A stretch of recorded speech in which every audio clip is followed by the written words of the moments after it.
Good afternoon, I'm Matt Miller. Bernie Madoff said he had no excuse before a federal judge sentenced him to 150 years for masterminding the largest Ponzi scheme in history. For more on the sentencing, we head to the courthouse here in Lower Manhattan. Bloomberg's Gigi Stone joins us with details. Gigi? That's right. Judge Denny Chin gave Madoff the maximum 150 years in prison, really setting an example, saying he did not believe Madoff and being angry with him for not cooperating with investigators, not telling them who helped him come up with this biggest investment scam in history. It was a very dramatic day in the courtroom as victims of Madoff's massive fraud shared their emotions. They called him a beast. They said he was going straight to hell. One of Madoff's victims who lost her entire life savings is joining us right now. This is Cynthia Friedman of Jericho, Long Island. What do you think of the sentencing? I'm very glad that Judge Chin felt our pain and sentenced him to the max. That's great, and it's also great to deter future crime, which is really important.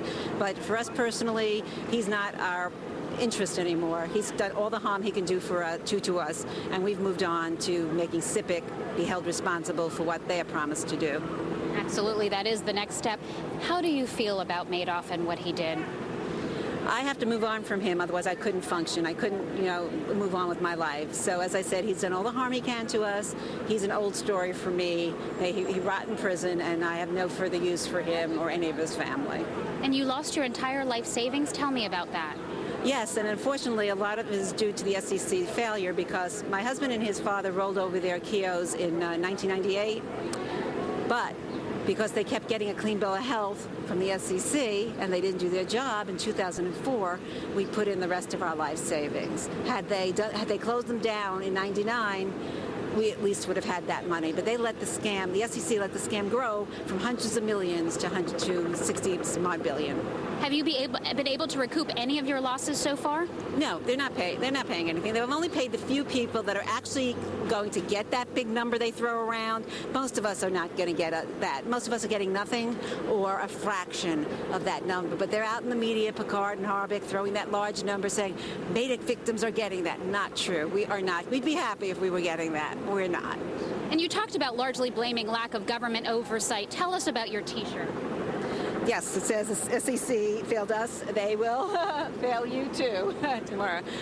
Because Marco Polis, if they didn't find it with all their other investigations, when Marco Polis came along, he laid it out for them, 27 red flags, how they could possibly ignore that.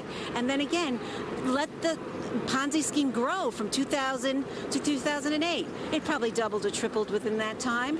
So many more people lost. There were people, very rich families, that put their money, $10 million in days before.